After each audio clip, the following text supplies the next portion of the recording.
के भक्ति में शक्ति मिली यही में डुबकी लगाओ रे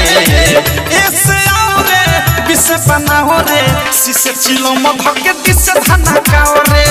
ऐसे आओ रे विसे बनाओ रे सिसे चिलो मधके दिसे धनकाओ रे सिसे चिलो मधके दिसे धनकाओ रे दिसे धनकाओ रे ऐसे आओ रे विसे बनाओ रे सिसे चिलो मधके दिसे धनकाओ रे दूरी के सफर में तनियो न पैनी ठेलाओ में बनाओ तनी खैनी ए भाई सुना हो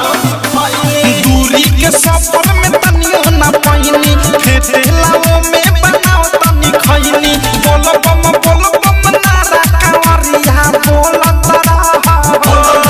चाहे के रुआ कपड़ा भीजे डीजे पटोला तारा हिम्मत न टूटी मारला तो बूटी देहिया के दर्द भगाओ रे ऐसे आओ रे विसे बनाओ रे सिसे चिलो मधके दिसे धनकाओ रे ऐसे आओ रे विसे बनाओ रे सिसे चिलो मधके दिसे धनकाओ रे बोल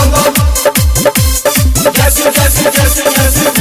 चिलो मधके दिसे धनकाओ रे डायमंड रिकॉर्डिंग स्टूडियो छावला केहू धतूरा खाए केहू भांग गोला इहे पी के मस्ती में झूमेले भोला हर हर महादेव केहू धतूरा खाए केहू भांग गोला इहे पी के मस्ती में झूमेले भोला महारतनी का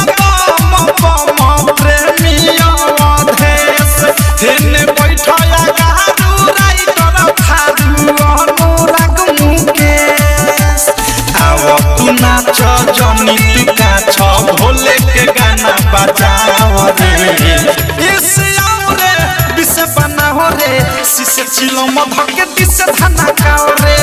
ऐसे आओ रे विसे बनाओ रे सिसे चिलो मधके दिसे धनकाओ रे आवाए बम विश्राम तनी कहला हुनका से कह कि गाजा तनी माला भोला के भक्ति में शक्ति मिली यही में डुबकी लगाओ रे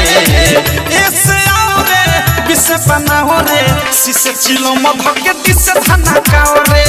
ऐसे आओ रे विसे बनाओ रे सिसे चिलो मधके दिसे धनकाओ रे